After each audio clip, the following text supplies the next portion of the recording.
ಸ್ನೇಹಿತರೆ, ಇವತ್ತು ಉಡಾಳ್ ಅನ್ನೋ ಮಲಯಾಳಂ ಸಿನಿಮಾನ ಎಕ್ಸ್‌ಪ್ಲೇನ್ ಮಾಡಕ್ಕೆ ಹೊರಟಿದ್ದೀನಿ. ನಿಜ ಹೇಳ್ಬೇಕಂದ್ರೆ ಈ ಸಿನಿಮಾ ಸಖತ್ ಇಂಟ್ರೆಸ್ಟಿಂಗ್ ಆಗಿ ಇಡೀ ಸ್ಟೋರಿ ಒಂದೇ ಒಂದು ರಾತ್ರಿ ನಡೆಯುತ್ತದೆ. ಒಂದು ಅಕ್ರಮ ಸಂಬಂಧ ಹೇಗೆ ಒಬ್ಬರ ಲೈಫ್‌ನ ಸಂಪೂರ್ಣವಾಗಿ ತಲೆಕೆಳಗಾಗಿಸುತ್ತೆ ಅನ್ನೋದನ್ನ ತುಂಬಾ ಇಂಟ್ರೆಸ್ಟಿಂಗ್ ಆಗಿ ತೋರಿಸಿದ್ದಾರೆ. ಹಾಗಿದ್ರೆ ಟೈಮ್ ವೇಸ್ಟ್ ಮಾಡ್ದೇನೆ ಡೈರೆಕ್ಟ್ ಆಗಿ ಸ್ಟೋರಿ ಕಡೆಗೆ ಹೋಗೋಣ. ಈ ಕತೆ ನಡೆಯೋದು ಕೇರಳದ ಒಂದು ಎಸ್ಟೇಟ್‌ನಲ್ಲಿ. ಆ ಎಸ್ಟೇಟ್ ಮಧ್ಯೆ ಒಂದು ದೊಡ್ಡದಾದ ಮನೆ ಇರುತ್ತೆ. ಆ ಮನೆಯಲ್ಲಿ ಶೈನಿ ಅನ್ನೋ ಒಂದು ಹೆಂಗಸು ಯಾವಾಗಲೂ ತನ್ನ ಬಾಯ್ ಫ್ರೆಂಡ್ ಜೊತೆ ಫೋನಲ್ಲಿ ಮಾತನಾಡ್ತಿರ್ತಾಳೆ. ಈ ಮನೆಯಲ್ಲಿ ಒಟ್ಟು 4 ಜನ ಇರ್ತಾರೆ. ವಯಸ್ಸಾದ ಕುಟ್ಟಿ ಚಾಯನ್, ಅವರ ಹೆಂಡತಿ, ಸೊಸೆ ಶೈನಿ ಮತ್ತು ಶೈನಿಯ ಮಗ. ಶೈನಿಯ ಗಂಡ ಹೊರ ಊರಲ್ಲಿ ಕೆಲಸ ಮಾಡ್ತಿರ್ತಾನೆ. ಅವನು ಅದರಿಂದ ಮನೆಗೆ ಬರೋದು ತುಂಬಾನೇ ಕಡಿಮೆ ಆಗಿರುತ್ತೆ. ಕುಟ್ಟಿ ಚಾಯನ್ ಅವರ ಹೆಂಡತಿ 4 ವರ್ಷಗಳಿಂದ ಹಾಸಿಗೆ ಹಿಡಿದಿರ್ತಾಳೆ. ಎಲ್ಲಾ ಕೆಲಸವನ್ನ ಹಾಸಿಗೆಯಲ್ಲೇ ಮಾಡಬೇಕಾದ ಪರಿಸ್ಥಿತಿ. ಅವರನ್ನ ನೋಡ್ಕೊಳ್ಳೋ ಜವಾಬ್ದಾರಿ ಪೂರ್ತಿ ಸೊಸೆ ಶೈನಿ ಮೇಲೆ ಇರುತ್ತೆ. ಮೊದಲಿಗೆ ಒಬ್ಬ ನರ್ಸ್ ಇದ್ದರೂ ಕೂಡ ಅವಳು ಕೆಲಸ ಬಿಟ್ಟು ಹೋದ್ಮೇಲೆ ಎಲ್ಲಾ ಜವಾಬ್ದಾರಿ ಕೂಡ ಶೈನಿ ಮೇಲೆ ಬೀಳುತ್ತೆ. ಸೊಸೆ ಶೈನಿ ಬೆಳಗ್ಗೆಯಿಂದ ರಾತ್ರಿಯ ತನಕ ಅತ್ತೆಯ ಸೇವೆ, ಮನೆ ಕೆಲಸ ಇದರಿಂದ ಅವಳು ಮಾನಸಿಕವಾಗಿ ತುಂಬಾ ಕುಗ್ಗಿರ್ತಾಳೆ. ಅಷ್ಟರಲ್ಲಿ ಇದ್ದ ಒಬ್ಬ ನರ್ಸ್ ಕೂಡ ಕೆಲಸ ಬಿಟ್ಟು ಹೋಗ್ಬಿಟ್ಟಿರ್ತಾಳೆ. ಈಗ ಎಲ್ಲಾ ಕೆಲಸನೂ ಶೈನಿ ಒಬ್ಬಳ ಮೇಲೆ ಬೀಳುತ್ತೆ. ಅತ್ತೆ ಹಾಸಿಗೆಯಲ್ಲೇ ಸ್ನಾನ ಮಾಡಿಸೋದು, ಊಟ ಮಾಡಿಸೋದು, ಔಷಧಿ ಕೊಡೋದು, ಮಲಮೂತ್ರ ಕ್ಲೀನ್ ಮಾಡೋದು, ಈ ಎಲ್ಲ ಕೆಲಸಗಳಿಂದ ಶೈನಿ ಸಂಪೂರ್ಣವಾಗಿ ಸುಸ್ತಾಗಿರ್ತಾಳೆ. ದಿನವಿಡೀ ಡೆಟಾಲ್ ವಾಸನೆಯಲ್ಲೇ ಇರೋದ್ರಿಂದ ಊಟ ಕೂಡ ಸರಿಯಾಗಿರೋದಿಲ್ಲ. ಇದನ್ನೆಲ್ಲ ಕುಟ್ಟಿ ಚಾಯನ್ ಗಮನಿಸ್ತಿರ್ತಾರೆ. ತನ್ನ ಸೊಸೆ ಎಷ್ಟು ಕಷ್ಟಪಡ್ತಿದ್ದಾಳೆ ಅನ್ನೋದು ಅವನಿಗೆ ಗೊತ್ತಿರುತ್ತೆ. ಆದರೆ ಅವನಿಗೆ ತನ್ನ ಹೆಂಡತಿಯ ಮೇಲೆ ಇರುವಂಥ ಪ್ರೀತಿ ಕೂಡ ಸ್ವಲ್ಪನೂ ಕೂಡ ಕಡಿಮೆ ಆಗಿರೋದಿಲ್ಲ. ಒಂದು ದಿನ ಶೈನಿಯ ಗಂಡ ಮಗನಿಗೆ ಸ್ಕೂಲ್ ರಜೆ ಇದೆಯಲ್ವಾ, 4-5 ದಿನ ನನ್ನ ಜೊತೆ ಇರಲಿ ಅಂತ ಹೇಳ್ತಾನೆ. ಶೈನಿ ಮಗನನ್ನ ಅವನ ಅಪ್ಪನ ಹತ್ರ ಕಳಿಸ್ತಾಳೆ. ಇದೇ ಅವಕಾಶ ಅಂತ ತಗೊಂಡು ಗಂಡ ಮನೇಲಿ ಇಲ್ವಲ್ಲ ಅಂತ ಶೈನಿ ತನ್ನ ಬಾಯ್ ಫ್ರೆಂಡ್ ಕಿರಣ್ ಜೊತೆ ಅಫೇರ್ನ ಮುಂದುವರಿಸ್ತಾಳೆ. ವಿಡಿಯೋ ಕಾಲ್, ಸೀಕ್ರೆಟ್ ಮೀಟಿಂಗ್, ರಾತ್ರಿ ಮನೆಗೆ ಬರೋದು, ಹೀಗೆ ಇವರ ಸಂಬಂಧ ಯಾರಿಗೂ ಗೊತ್ತಾಗದ ಹಾಗೆ ನಡೀತಿರುತ್ತೆ. ಆದರೆ ಈ ಒಂದು ರಾತ್ರಿ ಅವರ ಲೈಫ್ ಸಂಪೂರ್ಣವಾಗಿ ಚೇಂಜ್ ಆಗ್ಬಿಡುತ್ತೆ ಅನ್ನೋದು ಅವ್ರಿಗೆ ಗೊತ್ತಿರಲ್ಲ. ಇದೇ ಸಮಯನ ಉಪಯೋಗಿಸ್ಕೊಂಡು ಶೈನಿ ಮತ್ತು ಕಿರಣ್ ಒಂದು ಪ್ಲಾನ್ ಮಾಡ್ತಾರೆ. ಮನೆಯಲ್ಲಿ ಯಾರೂ ಇರಲ್ಲ ಅನ್ನೋ ಧೈರ್ಯದಲ್ಲಿ ರಾತ್ರಿ ಕತ್ತಲಾಗ್ತಿದ್ದಂಗೆ ಕಿರಣ್ ಹಿಂದಿನ ಬಾಗಿಲಿನಲ್ಲಿ ಯಾರಿಗೂ ಗೊತ್ತಾಗದ ಹಾಗೆ ಮನೆ ಒಳಗೆ ಎಂಟ್ರಿ ಕೊಡ್ತಾನೆ. ಬಹಳ ದಿನಗಳ ನಂತರ ಇಬ್ರು ಭೇಟಿಯಾಗಿರೋದ್ರಿಂದ ಸ್ವಲ್ಪ ಹೊತ್ತು ಮಾತನಾಡ್ಕೊಳ್ತಾರೆ. ನಂತರ ಇಬ್ರು ಒಟ್ಟಿಗೆ ಸಮಯ ಕಳೀತಾರೆ. ಎಲ್ಲ ಮುಗಿದ್ಮೇಲೆ ಕಿರಣ್ ಕಿಟ್ಟಿಗೆ ಹತ್ರ ನಿಂತು ಸಿಗರೇಟ್ ಹಚ್ತಾನೆ. ಆಗ ಅವನು, ಮೊದಲು ಈ ಮನೇಲಿ ಇಷ್ಟು ಸ್ಮೆಲ್ ಇರಲಿಲ್ಲ, ಈಗ ಯಾಕೋ ತುಂಬಾ ವಾಸನೆ ಬರ್ತಿದೆ ಅಂತ ಹೇಳ್ತಾನೆ. ಅದಕ್ಕೆ ಶೈನಿ ಸ್ವಲ್ಪ ಬೇಸರದಿಂದ, ನೀನು 2 ನಿಮಿಷದಲ್ಲಿ ಇಲ್ಲಿ ನಿಂತು ಹೀಗೆ ಹೇಳ್ತಿದ್ದೀಯಾ? ನಾನು 4 ವರ್ಷಗಳಿಂದ ಇದೇ ವಾಸನೆ ಮಧ್ಯೆ ಬದುಕ್ತಾ ಇದ್ದೀನಿ. ಬೆಳಗ್ಗೆಯಿಂದ ರಾತ್ರಿ ತನಕ ಇದೇ ಕೆಲಸ ನನಗೆ. ನನಗೆ ಸಾಕಾಗಿ ಹೋಗಿದೆ ಅಂತ ಹೇಳ್ತಾಳೆ. ಆಮೇಲೆ ಅವಳು ಕಿರಣ್ ಕಡೆ ನೋಡಿ, ನನಗೆ ಈ ನರಕದಿಂದ ಮುಕ್ತಿ ಕೊಡ್ತೀಯಾ ಅಂತ ಕೇಳ್ತಾಳೆ. ಈ ಮಾತು ಕೇಳಿ ಕಿರಣ್ ಶಾಕ್ ಆಗ್ಬಿಡ್ತಾನೆ. ಏನ್ ಮಾತಾಡ್ತಿದ್ದೆ ಶೈನಿ? ನನಗೆ ಭಯ ಆಗ್ತಿದೆ ಅಂತ ಹೇಳ್ತಾನೆ. ಆಗ ಶೈನಿ ನಿಧಾನವಾಗಿ ತನ್ನ ಮನಸ್ಸಲ್ಲಿದ್ದ ವಿಚಾರನ ಹೇಳಕ್ ಶುರು ಮಾಡ್ತಾಳೆ. ನನ್ನ ಅತ್ತೆ 4 ವರ್ಷಗಳಿಂದ ಇದೇ ಸ್ಥಿತಿಯಲ್ಲಿದ್ದಾಳೆ. ನಾಳೆ ಬೆಳಗ್ಗೆ ಅವಳು ಸತ್ತಿದ್ದಾಳೆ ಅಂತ ಗೊತ್ತಾದ್ರೂ ಯಾರಿಗೂ ಅನುಮಾನ ಬರಲ್ಲ. ಎಲ್ಲರೂ ಕಾಯಿಲೆಯಿಂದ ಸತ್ತಿರ್ತಾಳೆ ಅಂತ ಅಂದ್ಕೊಳ್ತಾರೆ. ಪೋಸ್ಟ್ ಮಾರ್ಟಮ್ ಕೂಡ ಆಗಲ್ಲ. ಮೊದಲಿಗೆ ಕಿರಣ್ ಇದಕ್ಕೆ ಒಪ್ಪೋದಿಲ್ಲ. ಆದರೆ ಶೈನಿ ಮತ್ತೆ ಮತ್ತೆ ಮಾತಾಡಿ ತನ್ನ ಮೇಲೆ ನಿಜವಾಗ್ಲೂ ಪ್ರೀತಿ ಇದ್ರೆ ಸಹಾಯ ಮಾಡು ಅಂತ ಹೇಳಿ ಅವನನ್ನ ಕನ್ವಿನ್ಸ್ ಮಾಡ್ಬಿಡ್ತಾಳೆ. ಕೊನೆಗೆ ಇಬ್ರು ಅತ್ತೆ ಮಲಗಿರೋ ರೂಮ್‌ಗೆ ಹೋಗ್ತಾರೆ. ಆ ಕ್ಷಣದಿಂದ ಅವರ ಜೀವನದಲ್ಲಿ ಹಿಂತಿರುಗಿ ಬರಲಾಗದ ತಪ್ಪು ಶುರುವಾಗುತ್ತೆ. ರೂಮ್ ಒಳಗೆ ಹೋಗ್ತಿದ್ದಂಗೆ ಇಬ್ಬರಿಗೂ ಟೆನ್ಷನ್ ಶುರುವಾಗುತ್ತೆ. ಕಿರಣ್ ಕೈಕಾಲು ನಡುಗ್ತಾ ಇರುತ್ತೆ. ಹೇಗೆ ಮಾಡೋದು ಅಂತ ಕೇಳ್ತಾನೆ. ಶೈನಿ ಬಾತ್ರೂಮ್ ಕಡೆ ಹೋಗಿ ಒಂದು ಟವಲ್ ನೀರೊಳಗೆ ಅದ್ಕೊಂಡು ಬರ್ತಾಳೆ. ದೇಹದ ಮೇಲೆ ಯಾವುದೇ ಭಾಗ ಗಾಯ ಆಗ್ಬಾರ್ದು, ಯಾರಿಗೂ ಅನುಮಾನ ಬರಬಾರ್ದು ಅಂತ ಹೇಳ್ತಾಳೆ. ಪಾಪ ಅತ್ತೆಗೆ ಏನೂ ಮಾತನಾಡೋಕ್ಕಾಗಲ್ಲ, ಎದ್ದೋಳಕ್ಕಾಗಲ್ಲ. ಕಣ್ಣು ಮಾತ್ರ ತೆರೆದು ಇವರಿಬ್ಬರನ್ನ ನೋಡ್ತಿರ್ತಾಳೆ. ಶೈನಿ ಮತ್ತು ಕಿರಣ್ ಇಬ್ಬರೂ ಸೇರಿ ಆ ಟವಲ್ನಿಂದ ಅವಳ ಕುತ್ತಿಗೆಯನ್ನು ಬಿಗಿಯಾಗಿ ಹಿಡಿತಾರೆ. ಸ್ವಲ್ಪ ಹೊತ್ತಲ್ಲೇ ಆ ವಯಸ್ಸಾದ ಮಹಿಳೆ ಪ್ರಾಣ ಬಿಡ್ತಾಳೆ. ಕೆಲಸ ಮುಗಿದ್ಮೇಲೆ ಶೈನಿ ಒಂದು ದೀರ್ಘ ಉಸಿರು ಬಿಡ್ತಾಳೆ. ಇಷ್ಟು ವರ್ಷಗಳ ನಂತರ ನನಗೆ ನೆಮ್ಮದಿ ಸಿಕ್ಕಿದಂತಾಯ್ತು ಅಂತ ಹೇಳ್ತಾಳೆ. ಆದರೆ ಕಿರಣ್‌ಗೆ ಮಾತ್ರ ಭಯ ಜಾಸ್ತಿ ಆಗಿರುತ್ತೆ. ನಾವು ದೊಡ್ಡ ತಪ್ಪು ಮಾಡ್ಬಿಟ್ವಿ ಅನಿಸುತ್ತೆ ಅಂತ ಹೇಳ್ತಾನೆ. ಶೈನಿ ಅವನಿಗೆ ಧೈರ್ಯ ಹೇಳ್ತಾಳೆ. ಯಾರಿಗೂ ಅನುಮಾನ ಬರಲ್ಲ. ನಾಳೆ ಬೆಳಗ್ಗೆ ನಾವು ನಾರ್ಮಲ್ ಆಗಿ ಅತ್ತೆ ಸತ್ತಿದ್ದಾರೆ ಅಂತ ಕೂಗ್ತೀನಿ. ಎಲ್ಲರೂ ಕಾಯಿಲೆಯಿಂದ ಸತ್ತಿದ್ದಾರೆ ಅಂತ ನಂಬಿಬಿಡ್ತಾರೆ ಅಂತ ಹೇಳ್ತಾಳೆ. ಕಿರಣ್‌ಗೆ ಇನ್ನೂ ಅನುಮಾನ ಹೋಗಿರಲ್ಲ. ಒಂದು ಸಲ ಚೆಕ್ ಮಾಡ್ಕೊಂಡು ಬರೋಣ ಅಂತ, ನಿಜವಾಗಿಯೂ ಸತ್ತಿದ್ದಾರಾ ಇಲ್ವಾ ಅಂತ ನೋಡೋಣ ಅಂತ ಕೇಳ್ತಾನೆ. ಇಬ್ಬರೂ ಮತ್ತೆ ರೂಮ್ ಕಡೆ ಹೋಗಿ ಉಸಿರಾಟನ ಚೆಕ್ ಮಾಡ್ತಾರೆ. ಈ ಸಲ ಅವಳು ನಿಜವಾಗಿಯೂ ಸತ್ತಿದ್ದಾಳೆ ಅಂತ ಕನ್ಫರ್ಮ್ ಆಗುತ್ತೆ. ಅವರು ಹೊರಗೆ ಬರುವಷ್ಟರಲ್ಲಿ ಒಂದು ಚಿಕ್ಕ ವಿಷಯ ಅವರ ಇಡೀ ಪ್ಲ್ಯಾನನ್ನೇ ತಲೆಕೆಳಗಾಗಿ ಮಾಡಿಬಿಡುತ್ತೆ. ರೂಮ್‌ನಿಂದ ಹೊರಗೆ ಬರುವಾಗ ಶೈನಿಗೆ ಒಂದೇ ಸಲ ನೆನಪಾಗುತ್ತೆ. ಅಯ್ಯೋ! ನಾವು ಯೂಸ್ ಮಾಡಿರುವಂಥ ಟವಲ್ ಎಲ್ಲಿದೆ ಅಂತ ಕೇಳ್ತಾಳೆ. ಅಷ್ಟರಲ್ಲಿ ಇಬ್ಬರಿಗೂ ಬೆವರಿಳಿಯುತ್ತೆ. ರೂಮ್‌ನ ಮೂಲೆ ಮೂಲೆ ಹುಡುಕ್ತಾರೆ. ಬೆಡ್ ಕೆಳಗೆ ಹುಡುಕ್ತಾರೆ. ಬಾತ್ರೂಮ್‌ನಲ್ಲಿ ನೋಡ್ತಾರೆ. ಆದ್ರೆ ಟವಲ್ ಮಾತ್ರ ಎಲ್ಲೂ ಕಾಣಿಸೋದಿಲ್ಲ. ಶೈನಿ ಇನ್ನೂ ಟೆನ್ಷನ್ ಆಗ್ಬಿಡ್ತಾಳೆ. ಅವಳು ಒಂದೇ ಸರಿ ಒಂದು ವೇಳೆ ಮಾವ ಎದ್ದು ತಗೊಂಡಿರ್ಬಹುದಾ ಅಂತ ಕುಟ್ಟಿ ಚಾಯನ್ ರೂಮ್‌ಗೆ ಹೋಗಿ ನೋಡ್ತಾಳೆ. ಅಲ್ಲಿ ಕುಟ್ಟಿ ಚಾಯನ್ ಗಾಢ ನಿದ್ರೆಯಲ್ಲಿ ಮಲಗಿರೋದು ಹಾಗೆ ಕಾಣಿಸ್ತಾನೆ. ಶೈನಿಗೆ ಸ್ವಲ್ಪ ರಿಲೀಫ್ ಆಗುತ್ತೆ. ಮತ್ತೆ ಅತ್ತೆಯ ರೂಮ್‌ಗೆ ಬಂದು ಚೆನ್ನಾಗಿ ನೋಡಿದಾಗ ಅಲ್ಲೇ ಟವಲ್ ಬಿದ್ದಿರೋದು ಕಾಣಿಸಿರುತ್ತೆ. ಅದನ್ನು ನೋಡಿದ ಮೇಲೆ ಇಬ್ಬರೂ ನಿಟ್ಟುಸಿರು ಬಿಡ್ತಾರೆ. ಅದಾದ್ಮೇಲೆ ತಮ್ಮ ರೂಮ್ ಕಡೆಗೆ ವಾಪಸ್ ಬಂದು, "ಇನ್ನು ಎಲ್ಲವೂ ಓಕೆ. ನಾಳೆ ಬೆಳಗ್ಗೆ ಎಲ್ಲವೂ ನಾರ್ಮಲ್ ಆಗಿ ಮುಂದುವರಿಬೋದು" ಅಂತ ಶೈನಿ ಕಿರಣ್‌ಗೆ ಧೈರ್ಯ ಹೇಳ್ತಾಳೆ. ಅವಳಿಗೆ ತಾನು ಮಾಡಿದ ತಪ್ಪಿನ ಅರಿವೇ ಇರಲ್ಲ. ಈ ಒಂದು ರಾತ್ರಿ ತನ್ನ ಜೀವನವೇ ಸಂಪೂರ್ಣವಾಗಿ ಬದಲಾಗಕ್ಕೆ ಹೊರಟಿದೆ ಅನ್ನೋದು ಅವಳಿಗೆ ಗೊತ್ತೇ ಇರಲ್ಲ. ಆದ್ರೆ ಅವರಿಬ್ರು ಮತ್ತೆ ಮಲಗೋಕೆ ರೆಡಿಯಾಗ್ತಿರೋ ಸಮಯದಲ್ಲೇ ಮನೆಯೊಳಗೆ ಏನೋ ವಿಚಿತ್ರ ಆಗೋಕೆ ಶುರು ಆಗ್ಬಿಡುತ್ತೆ. ಆಗ ಸಡನ್ ಆಗಿ ಶೈನಿ ಕಿರಣನ್ನ ಹಿಂದಿನ ಬಾಗಿಲಿನಿಂದ ಹೊರಗೆ ಕಳಿಸೋಕೆ ಅಂತ ಹೋಗ್ತಾಳೆ. ಆದ್ರೆ ಬಾಗಿಲು ಒಳಗಡೆಯಿಂದ ಲಾಕ್ ಆಗಿರುತ್ತೆ. ಅಯ್ಯೋ! ನಾನು ಈ ಬಾಗಿಲು ಲಾಕ್ ಮಾಡಿರ್ಲಿಲ್ವಲ್ಲ ಅಂತ ಶೈನಿ ಶಾಕ್ ಆಗ್ತಾಳೆ. ಇನ್ನೊಂದು ಬಾಗಿಲಿನಿಂದ ಕಳಿಸೋಕೆ ಹೋದ್ರೆ ಅದು ಕೂಡ ಲಾಕ್ ಆಗಿರುತ್ತೆ.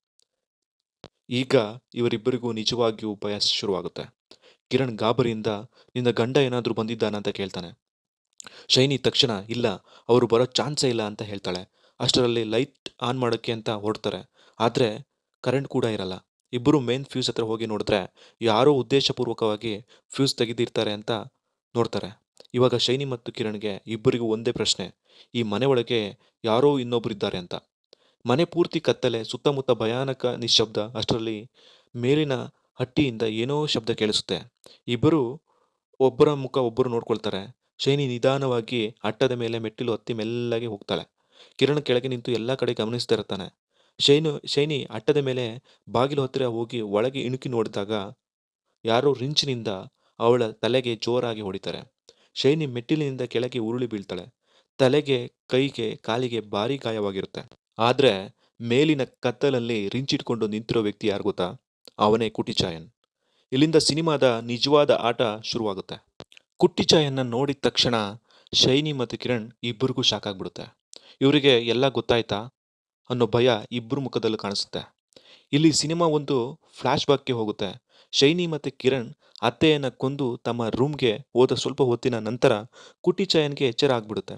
ಯಾವಾಗ್ಲೂ ಇದ್ದ ಹಾಗೆ ತನ್ನ ಹೆಂಡತಿಯನ್ನು ನೋಡೋಕೆ ಅವಳ ರೂಮ್‌ಗೆ ಹೋಗ್ತಾನೆ.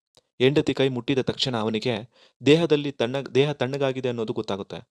ಮುಖ ಮುಟ್ಟಿದಾಗ ಕಣ್ಣೀರು ಒಣಗಿರೋದು ಗೊತ್ತಾಗುತ್ತೆ. ನೆಲದಲ್ಲಿ ಬಿದ್ದು ಟವಲ್ ಕೂಡ ಅವನ ಕೈಗೆ ಸಿಗುತ್ತೆ. ಅಷ್ಟೇ ಸಾಕಲ್ವಾ, ತನ್ನ ಹೆಂಡತಿಯನ್ನ ಯಾರೋ ಕೊಲೆ ಮಾಡಿದ್ದಾರೆ ಅನ್ನೋದು ಅವನಿಗೆ ಅರ್ಥ ಆಗ್ಬಿಡುತ್ತೆ. ಆ ಕ್ಷಣ ಅವನ ಹೃದಯ ಒಡೆದು ಹೋಗುತ್ತೆ. ಹೆಂಡತಿ ಪಕ್ಕದಲ್ಲೇ ಕೂತು ಅಳ್ತಾನೆ. ಆದ್ರೆ ಅಳೋದ್ರಿಂದ ಏನೂ ಆಗಲ್ಲ ಅನ್ನೋದು ಗೊತ್ತಾಗಿ ಮಾಡಿದವರಿಗೆ ಶಿಕ್ಷೆ ಕೊಡಬೇಕು ಅಂತ ತೀರ್ಮಾನ ಮಾಡ್ತಾನೆ. ಅಷ್ಟರಲ್ಲಿ ಶೈನಿ ಮತ್ತು ಕಿರಣ್ ತಮ್ಮ ರೂಮ್‌ನಲ್ಲಿ ಮಾತನಾಡ್ತಿರೋದು ಅವನಿಗೆ ಕಿವಿಗೆ ಬೀಳುತ್ತೆ. ಯಾರಿಗೂ ಅನುಮಾನ ಬರಲ್ಲ. ಬೆಳಗ್ಗೆ ನಾನು ಎಲ್ಲ ಮ್ಯಾನೇಜ್ ಮಾಡ್ತೀನಿ ಅಂತ ಶೈನಿ ಹೇಳೋದು ಕೇಳಿ ಈ ಕೆಲಸ ಮಾಡ್ತಿರೋದು ನನ್ನ ಸೊಸೆ ಅಂತ ಕನ್ಫರ್ಮ್ ಆಗಿಬಿಡುತ್ತೆ.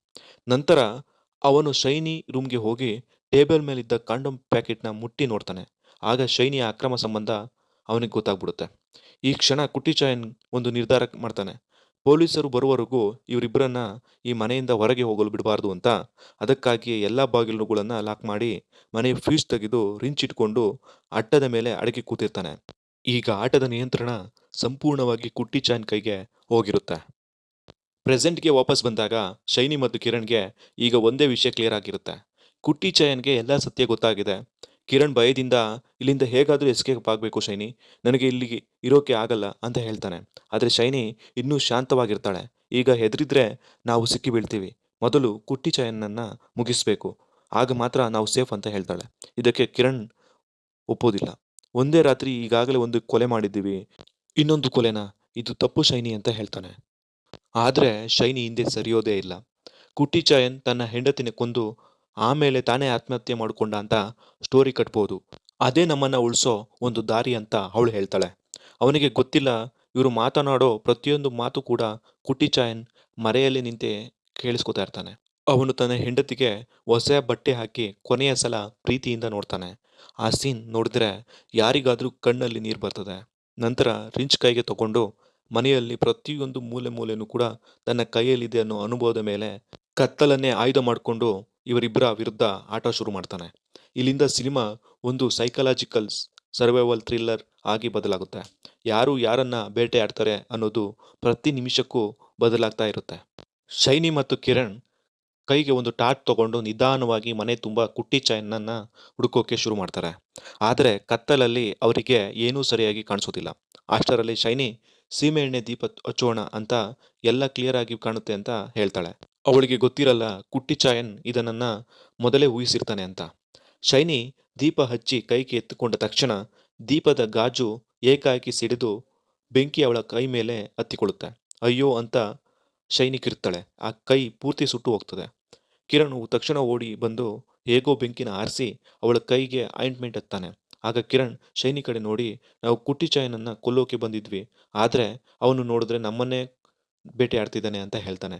ಅದೇ ಸಮಯದಲ್ಲಿ ಕುಟ್ಟಿ ಚಾಯನ್ ತನ್ನ ಹೆಂಡತಿಯ ಶವದ ಹತ್ತಿರ ಕೂತು ಅವಳ ಜೊತೆ ಕಳೆದ ಹಳೆಯ ನೆನಪುಗಳನ್ನ ನೆನೆಸ್ಕೊಂಡು ಮೌನವಾಗಿ ಕಣ್ಣೀರು ಹಾಕ್ತಿರ್ತಾನೆ. ಆ ಸೀನ್ ನೋಡಿದ್ರೆ ಅವನ ಕೋಪಕ್ಕಿಂತ ಅವನ ನೋವೇ ಜಾಸ್ತಿ ಅನ್ನೋದು ಅರ್ಥ ಆಗುತ್ತೆ. ಇದೇ ಮಧ್ಯೆ ಶೈನಿ ಮತ್ತೆ ಕಿರಣ್ ಮತ್ತೊಮ್ಮೆ ಕುಟ್ಟಿ ಚಾಯನನ್ನ ಹುಡುಕೋಕೆ ಹೊರಡ್ತಾರೆ. ಈ ಸಲ ಏನಾದ್ರೂ ಆಗ್ಲಿ ಅವನನ್ನ ಮುಗಿಸ್ಬೇಕು ಅಂತ ಡಿಸೈಡ್ ಮಾಡಿರ್ತಾರೆ. ಕುಟ್ಟಿ ಚಾಯನನ್ನ ಹುಡುಕ್ತಾ ಹುಡುಕ್ತಾ ಇಬ್ಬರು ಸ್ಟೋರ್ ರೂಮ್ ಕಡೆ ಬರ್ತಾರೆ. ಒಳಗಿನಿಂದ ಏನೋ ಶಬ್ದ ಕೇಳಿಸುತ್ತೆ. ಅವನು ಇಲ್ಲೇ ಇದ್ದಾನೆ ಅಂತ ಶೈನಿ ಕಿರಣ್ಗೆ ಸಿಗ್ನಲ್ ಕೊಡ್ತಾಳೆ. ಇಬ್ಬರು ನಿಧಾನವಾಗಿ ಒಳಗೆ ಎಂಟ್ರಿ ಆಗ್ತಾರೆ. ಆದ್ರೆ ಕುಟ್ಟಿ ಚಾಯನ್ ಮೊದಲೇ ರೆಡಿ ಆಗಿರ್ತಾನೆ. ಅವರು ಒಳಗೆ ಬರ್ತಿದ್ದಂತೆ ಅಲ್ಲಿದ್ದ ತೆಂಗಿನಕಾಯಿಗಳನ್ನ ಒಂದರ ಹಿಂದೆ ಒಂದರಂತೆ ಅವರ ಮೇಲೆ ಎಸೆಯೋಕೆ ಶುರು ಮಾಡ್ತಾನೆ. ಇಬ್ಬರು ಬ್ಯಾಲೆನ್ಸ್ ತಪ್ಪಿ ಕೆಳಗೆ ಬೀಳ್ತಾರೆ. ಅಷ್ಟರಲ್ಲಿ ಒಂದು ದೊಡ್ಡ ಚೀಲವನ್ನ ಅವರ ಮೇಲೆ ಎಸೆದು ಬಿಡ್ತಾನೆ. ನಂತರ ರೆಂಚ್ ಇಟ್ಕೊಂಡು ಶೈನಿ ಹತ್ತಿರ ಬಂದು, ನನ್ನ ಹೆಂಡತಿಯನ್ನ ಅನ್ಯಾಯವಾಗಿ ಕೊಂದಿದೀಯಲ್ವಾ ಅಂತ ಕೋಪದಲ್ಲಿ ಅವನಿಗೆ ಜೋರಾಗಿ ಹೊಡಿತಾನೆ. ಕಿರಣ್ ತಕ್ಷಣ ಕುಟ್ಟಿ ಚಾಯನ್ ಮೇಲೆ ಹಾರಿ ಅವನ ಕುತ್ತಿಗೆ ಹಿಡಿದು ಉಸಿರು ನಿಲ್ಸೋಕೆ ಟ್ರೈ ಮಾಡ್ತಾನೆ. ಆದರೆ ಕುಟ್ಟಿ ಚಾಯನ್ ಚಾಣಾಕ್ಷತನದಿಂದ ತಪ್ಪಿಸಿಕೊಂಡು ಕಿರಣನ್ನ ಗೋಡೆ ಕಡೆ ತಳ್ಳಿಬಿಡ್ತಾನೆ. ಕಿರಣ್ ಹೋಗಿ ಕಾಯಿ ತುರಿಯೋ ಕಬ್ಬಿಣದ ಯಂತ್ರದ ಮೇಲೆ ಬಿದ್ದು ತೊಡೆ ಭಾರಿ ಗಾಯವಾಗ್ತದೆ. ಈ ಅವಕಾಶ ಬಿಡದೆ ಕುಟ್ಟಿ ಚಾಯನ್ ಅದೇ ಕಬ್ಬಿಣದ ರಾಡ್ ಎಳೆದುಕೊಂಡು ಕಿರಣ್ಗೆ ಮತ್ತೆ ಹೊಡೆದು ಗಾಯನ ಇನ್ನೂ ಜಾಸ್ತಿ ಮಾಡ್ತಾನೆ. ಆಮೇಲೆ ಕಿರಣ್ ಮತ್ತು ಶೈನಿ ಇಬ್ಬರು ಗಾಯಗೊಂಡಿರ್ತಾರೆ. ಆದ್ರೂ ಅವರ ಮನಸ್ಸಲ್ಲಿ ಒಂದೇ ವಿಚಾರ, ಏನಾದ್ರೂ ಆಗ್ಲಿ ಕುಟ್ಟಿ ಚಾಯನ್ನ ಸಾಯಿಸಲೇಬೇಕು ಅನ್ನೋದು. ಇನ್ನು ಈ ಆಟದ ಕೊನೆಯ ಹಂತ ಬಾಕಿ ಇರುತ್ತೆ. ಕಿರಣ್ಗೆ ಈಗ ತುಂಬಾ ಕೋಪ ಬಂದಿರುತ್ತೆ. ಇವತ್ತು ಏನಾದ್ರೂ ಆಗ್ಲಿ ಕುಟ್ಟಿ ಚಾಯನ್ ಇರಬಾರ್ದು ಅಂತ ಡಿಸೈಡ್ ಮಾಡ್ತಾನೆ. ಅಷ್ಟರಲ್ಲಿ ಕಿರಣ್ ಹಾಲ್ಗೆ ಬರ್ತಾನೆ. ಅವನಿಗೆ ಗೊತ್ತಾಗ್ದಿರೋ ಹಾಗೆ ಕುಟ್ಟಿ ಚಾಯನ್ ರಿಂಚ್ ಇಟ್ಕೊಂಡು ಅವನ ಹಿಂದೆನೆ ನಿಂತಿರ್ತಾನೆ. ಇನ್ನೇನು ರಿಂಚಿನಿಂದ ಹೊಡಿಬೇಕು ಅನ್ನೋಷ್ಟರಲ್ಲಿ ಹಿಂದಿನಿಂದ ಶೈನಿ ಬಂದು ಭಾರವಾದ ವಸ್ತುವಿನಿಂದ ಕುಟ್ಟಿ ಚಾಯನ್ ತಲೆಗೆ ಜೋರಾಗಿ ಹೊಡೆದ್ಬಿಡ್ತಾಳೆ.